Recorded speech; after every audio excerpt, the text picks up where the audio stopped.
ನಮಸ್ತೆ ಸರ್. ಇವತ್ತು ನೂತನವಾಗಿ ಆಯ್ಕೆಯಾಗಿರೋಂಥ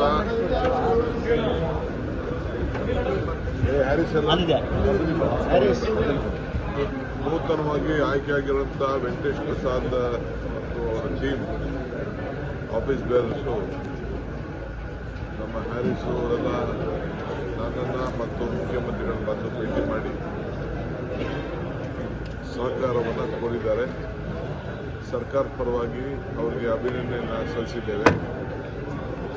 ಸೊ ಅವರು ಇನ್ನು ಮುಂದಕ್ಕೆ ನಡೆಯುವಂಥ ಎಲ್ಲ ಮ್ಯಾಚಸ್ ಅವೆಲ್ಲ ಕೂಡ ನಮಗೆ ಪರ್ಮಿಷನ್ ಕೊಡಬೇಕು ಅಂತ ಕೂಡ ಅವರು ರಿಕ್ವೆಸ್ಟ್ ಮಾಡಿದ್ದಾರೆ.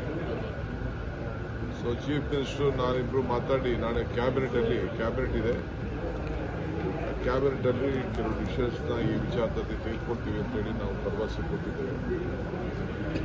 ನಮಗೆ ಕ್ರಿಕೆಟ್ನ ನಿಲ್ಲಿಸಬೇಕು ಅನ್ನೋದು ಉದ್ದೇಶ ಇಲ್ಲ, ಬಟ್ ಕೆಲವೆಲ್ಲ ವಿಚಾರದಲ್ಲಿ ಕ್ರೌಡ್ ಮ್ಯಾನೇಜ್ಮೆಂಟ್ ವಿಚಾರದಲ್ಲಿ ನಿಯಂತ್ರಣ ಮಾಡಬೇಕು.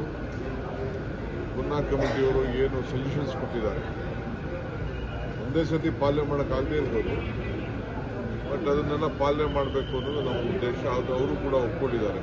V will follow Cunha committee report ಅಂತ ಏನೇನಿದೆ ಡೆಫಿಷಿಯನ್ಸಿ ಹೇಳಿ. ಸೊ ಅದಕ್ಕೆ ಅವ್ರಿಗೆ ನಾವು ಅಭಿನಂದಿಸ್ತೇವೆ. ನಮ್ಮ ರಾಜ್ಯದ ಗೌರವ ಸ್ವಾಭಿಮಾನ ಏನಿದೆ ಅದಕ್ಕೆ ಬರದೇ ರೀತಿಯಲ್ಲಿ ಎಲ್ಲ ನಮ್ಮ ಕ್ರಿಕೆಟ್ ಅಭಿಮಾನಿಗಳಿಗೆ ನಾವು ಕೂಡ ಸ್ಪಂದಿಸಲಿಕ್ಕೆ ನಮ್ಮ ಸರ್ಕಾರ ಬದ್ಧವಾಗಿದೆ.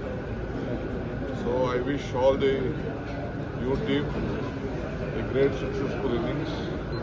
I would like to congratulate the new team under the leadership of Venkatesh Prasad, Anil Kumble, Srinath, all of them have won their match. For us, state is very much important. All the cricketers, the fans are more important. But we have advised them that tomorrow we'll have a cabinet meeting. They have requested for the permissions for the. We don't want any matches to go out of Bangalore. Maybe IPL or any matches. We don't want to go out of Bangalore. So we have extended. We said that tomorrow we will discuss in the cabinet and we let them know. But they have assured us that they are going to look into whatever the Gunnaa report is there. So anyway, on behalf of the government of Karnataka, we wish them all the best. So let them work together for the betterment of cricket. And we have said them few more stadiums are on the way. The Karnataka government is planned and committed. We will further discuss with them on that. Thank you.